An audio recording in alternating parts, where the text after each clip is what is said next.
तर आज मी तुम्हाला माझ्या घरातले गार्डन दाखवणार आहे।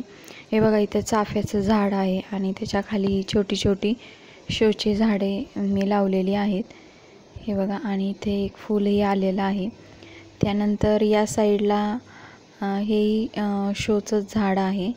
त्याच्यानंतर इथं मी लावलेली आहे कोरफड, खूप मोठी आलेली आहे। त्यानंतर ही तुळस आहे आणि तुळशीमध्ये बिया पडलेल्या होत्या पावसामुळे, त्यामुळे दुसरे शोचे झाडं आलेली आहेत। ही बघा शेवंतीला खूप कळ्या आलेल्या आहेत, कारण पाऊस जास्त पडल्यामुळं झाडं बरीच फुललेली आहेत। हे बघा, इथेही मी शेवंती लावलेली आहे। हे बघा, अशा प्रकारे या साईडला मी घराच्या वरती जे गार्डन बनवलेले आहे। त्यानंतर बघा, इथे सदाफुली आलेली आहे आणि सदाफुलीची बरीच रोपं आहेत माझ्याकडे। त्यानंतर हे बघा, इथं लांबून हे अशा प्रकारचे झाड दिसतं, याला महिन्याला कटिंग करावी लागते। त्यानंतर इथे मी आत्ता दाखवलं होतं हे झाड छोटे छोटे आहेत, त्याला छोटे छोटे फुलं येतात, पावसाळ्यातच येतात ते फक्त। त्यानंतर इथे आळू आलेला आहे, तर बऱ्यापैकी 3-4 आळूचे झाडं इथे चिटकलेले आहेत। बाहेरून आणून लावलेला होता आणि गवती चहाचं वाळून गेलेलं आहे।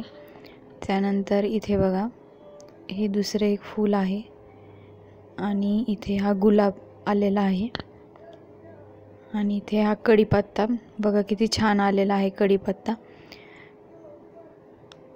त्यानंतर इथेही गुलाब लावलेला आहे, पण त्याला काही फूल आलेलं नाही आहे। आणि ही तुळस बघा किती मोठी झालेली आहे, त्यामुळे मी तशीच ठेवलेली आहे। आणि हे इथे चाफा आणि जाईजुईचं झाड आहे। हे असे माझ्या गार्डनमधली छोट्याशा झाडं आहेत। तर कसे वाटले गार्डन बघा। त्यानंतर आपण दुसरीही झाडं बघणार आहोत, तुम्हाला दाखवते, एक मिनिट।